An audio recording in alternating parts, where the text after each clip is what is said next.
नमस्कार दोस्तों, आप सभी का स्वागत है हमारे YouTube चैनल पर। तो आज हम बात करेंगे डीएलएड एग्जाम 2022 लेटेस्ट अपडेट के बारे में। तो आज हमारी तारीख हो चुकी है 23 नवंबर 2022 की बड़ी अपडेट में। सबसे पहले बात करेंगे आज की breaking news. PNP latest update को हम इस वीडियो में डिस्कस करेंगे। DElEd first second third fourth semester date sheet 2022 की अपडेट को देखने वाले हैं और बात करेंगे रिजल्ट के लिए सिर्फ dledresult.com। जी हाँ दोस्तों, आप इस वेबसाइट के माध्यम से अपना रिजल्ट सबसे पहले डाउनलोड कर पाएंगे, परीक्षा डेट शीट को भी देख पाएंगे। कुछ और बड़ी अपडेट, और देखिए सीटेट का छात्रों के साथ एक बड़ा धोखा है, बड़ी नाइंसाफी है कि यूपी का कोटा पूरा हो चुका है। सीटेट देने के लिए एमपी और दिल्ली जाएंगे अभ्यर्थी। जी हाँ दोस्तों, मतलब पेपर यूपी में ना देकर अब आपको यूपी के बाहर जाकर सीटेट का पेपर देना पड़ेगा। ठीक है, एक तो 1200 रुपए का फॉर्म है, उसके बाद यूपी के बाहर जाने का आने जाने का खर्चा है, 2-3 हजार रुपये लग जाएगा। और ठीक है, तो पहले क्या होता था, जब हमारा पेपर ऑफलाइन होता था तो आपका जो सेंटर आपके जिले के आसपास मिल जाता था। लेकिन ऑनलाइन पेपर होने से फायदा क्या हो रहा है छात्रों का, जब कोरोना के केसेस कम हो गए फिर ऑनलाइन पेपर कराने का कोई मतलब नहीं बनता है और बच्चों को देखिए जानबूझकर दूर भेजा जा रहा है जिससे बच्चों का नुकसान हो। एक बात और आपको बता दें कि बाहर पेपर जब सेंटर दूर हो जाता है तो बहुत से बच्चे, लगभग 50% बच्चे तो पेपर अपना छोड़ ही देते हैं अगर तैयारी उनकी नहीं होती। तैयारी होती है तभी देते हैं।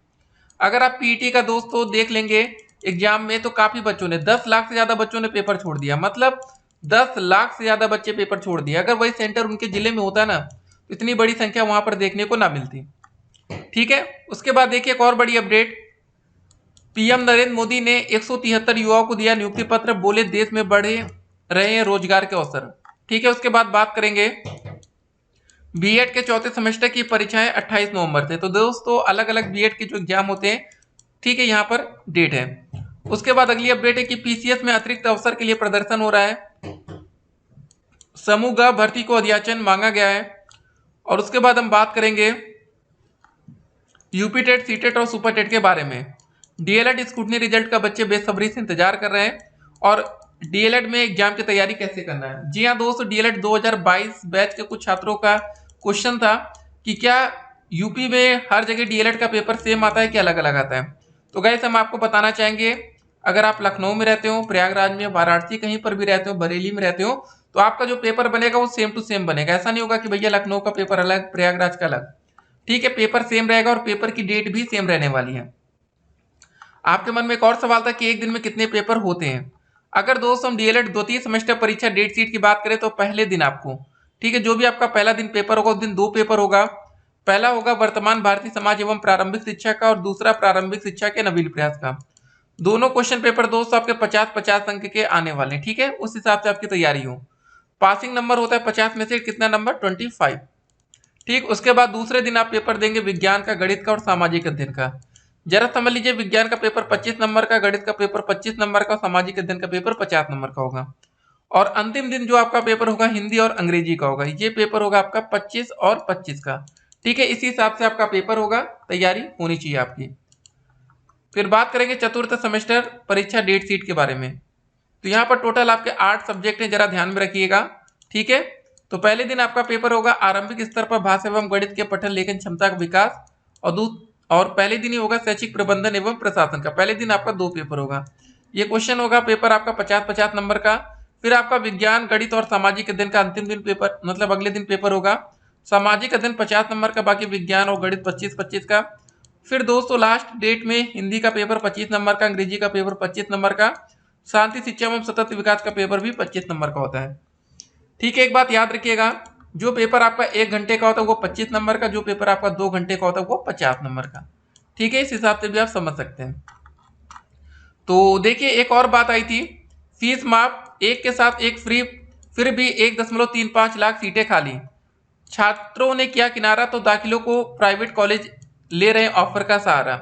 जी हाँ दोस्त, एक बड़ी अपडेट है बीएड एडमिशन को लेकर। अपडेट क्या आ रही, छात्रों ने बीएड से किनारा किया तो निजी कॉलेजों ने प्रवेश बढ़ाने के लिए ऑफर की बौछार कर दी। 21 नवंबर से शुरू हो रहे डायरेक्ट एडमिशन फेज में कोई कॉलेज 1 वर्ष की फीस छोड़ने का ऑफर दे रहा है, तो किसी ने विद्यार्थियों को 50% डिस्काउंट की बात कही है। राज्य की 19 यूनिवर्सिटी व संबद्ध कॉलेजों में अभी भी 1.35 लाख सीटें खाली हैं। तो आप देख सकते हैं भैया कि बीएड के भी बहुत अच्छे दिन नहीं है। काफी बच्चों को अभी तक ऐसा लग रहा था कि डीएलएड में ही सीटें खाली चल रही हैं, तो अब देखिए सच्चाई आपके सामने आ रही है। एक बात और याद रखिएगा, अभी हमारा बीएसटीसी वर्सेस बीएड का मामला सुप्रीम कोर्ट में चल रहा है। जिस दिन केस की सुनवाई अंतिम हो जाती है, अगर कोई ऐसी न्यूज आ गई कि बीएड के छात्रों को प्राथमिक शिक्षक भर्ती से बाहर किया जाएगा, तब तो भैया बीएड कॉलेजों पर ताला लटकना तय है। क्योंकि प्राथमिक शिक्षक भर्ती में ही ज्यादा पद आते हैं, बड़ी वैकेंसी होती है, नौकरी पाने का चांसेस ज्यादा होता है, इसीलिए यहाँ पर बच्चे ज्यादा एडमिशन लेंगे डीएलएड में। अब इस अपडेट को जरा देखिए। केंद्रीय और नवोदय विद्यालय समेत अन्य स्कूलों और उत्तर प्रदेश की शिक्षक भर्ती में मान्य केंद्रीय शिक्षक पात्रता परीक्षा सीटेट इस बार हजारों अभ्यर्थियों के लिए परेशानी का सबक बन गई है। इस बार केंद्रीय माध्यमिक शिक्षा बोर्ड सीबीएसई ने जिलों के लिए परीक्षार्थियों की संख्या निर्धारित कर दी है, यानी निश्चित संख्या के बाद उस जिले में परीक्षा की सुविधा नहीं मिलेगी और दूसरे जिले या फिर राज्य का रुख करना पड़ेगा। भैया जिला छोड़ दीजिए, दूसरे राज्य जाना पड़ेगा। ठीक है, यहाँ पर सीबीएसई को कुछ फैसला करना पड़ेगा, नहीं तो छात्रों के साथ बहुत बड़ा धोखा हो रहा है। बताइए, बच्चे दूसरे राज्य में जाकर पेपर देंगे, एक तो नौकरी मिलना है नहीं। एक बात बिल्कुल क्लियर सुन लीजिए, अगर आप सीटेट पास हैं तो इसका मतलब ये नहीं कि कोई नौकरी की गारंटी है। ठीक है, उसके बाद आपको सुपर टेट का पेपर क्लियर करना पड़ेगा, तब जाकर आपकी नौकरी मिलती है। तो इस बात को जरा ध्यान रखिए, और उसके बाद इतनी दूर जाकर आपको पेपर देना पड़ेगा। सोच समझ के फॉर्म भरिएगा। आवेदन की लास्ट डेट अब कल ही है, 24 नवंबर। आज 23 तारीख हो चुकी है। अगर आप आवेदन करना चाहते हो तो तुरंत आवेदन भी करिए, नहीं तो लास्ट टाइम वेबसाइट कभी कभी डाउन हो जाती है, उसके बाद फिर आप लोग परेशान होंगे। ठीक है, बाकी दोस्तों जो भी अपडेट आएगी, अपडेट हम आप तक पहुंचाते रहेंगे। एक और दोस्तों बात आपको बताना चाहेंगे, जो भले ये वेबसाइट आ चुकी है कि यूपी में सीटें फुल हो चुकी हैं, लेकिन एक बार दोस्तों आप लोग जब आवेदन करेंगे तो एक बार फिर से सीट्स को चेक कर लीजिएगा, अगर कहीं सीट्स खाली मिल जाए यूपी में, क्योंकि काफी बच्चे अपना आवेदन कैंसिल भी कर देते हैं या कुछ और रीजन। कैंसिल तो वैसे होगा नहीं फाइनल सबमिट के बाद, लेकिन अगर आपको कहीं सीटें मिल जाए, सीटें बढ़ा दी जाए, तो उसका फायदा आप उठा सके। ठीक है, तो चेक कर लीजिएगा, लास्ट डेट आने वाली है, कल ही लास्ट डेट है 24 नवंबर। तो एक बार देख लीजिएगा, उसके बाद अपना आवेदन कंप्लीट करिए, फाइनल सबमिट कर दीजिए। ठीक है, तो इस अपडेट को जरा देखते हैं। प्राविधिक शिक्षा मंत्री आशीष पटेल ने प्रदेश के सभी इंजीनियरिंग संस्थानों में गैर शैक्षणिक समूह ग के पदों की भर्ती के लिए अध्याचन 30 नवंबर तक अनिवार्य रूप से उत्तर प्रदेश अधीनस्थ सेवा चयन आयोग को भेजने का निर्देश दे दिया है। उसके बाद देखिए प्रयागराज से अपडेट आई। पीसीएस में अतिरिक्त अवसर की मांग को लेकर प्रतियोगी छात्रों ने मंगलवार को उत्तर प्रदेश लोक सेवा आयोग के बाहर प्रदर्शन किया। छात्रों का कहना है कि वर्ष 2018 पीसीएस मुख्य परीक्षा के पाठ्यक्रम परिवर्तन और कोविड से प्रभावित होने के कारण आयोग की आगामी परीक्षाओं में एक अवसर दिया जाए।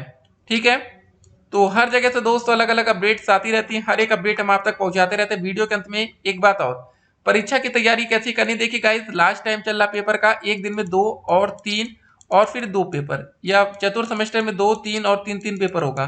तो देखिए गाइस, जो सब्जेक्ट आपका कमजोर हो, जैसे देखिए सेकेंड दिन आपका विज्ञान का पेपर, जरा समझ लीजिए इसको, उस हिसाब से तैयारी करिएगा। जब आप परीक्षा देने जाते हैं तो आप देखते हैं जब दूसरे दिन आपका 3 पेपर होता है ना, विज्ञान का, गणित का, सामाजिक अध्ययन का, देखिए आपको गणित का पेपर में समय ज्यादा नहीं मिलेगा, इस हिसाब से रिवीजन करके जाइएगा। क्योंकि जब आप सुबह मॉर्निंग टाइम हो ना, उस समय दोस्तों आप लोग को क्या करना है, साइंस को ही पढ़ना है, जो पेपर पहले लगता है, ताकि अच्छा स्कोर आप कर पाए। गणित के लिए आप अभी से प्रैक्टिस शुरू करिए रखिएगा, ताकि पेपर टाइम आपको कोई दिक्कत ना हो। बाकी कुछ और अपडेट्स आएंगे तो अपडेट हम आप तक पहुंचाते रहेंगे। मिलते हैं एक और वीडियो में, तब तक के लिए stay connected, have a nice day.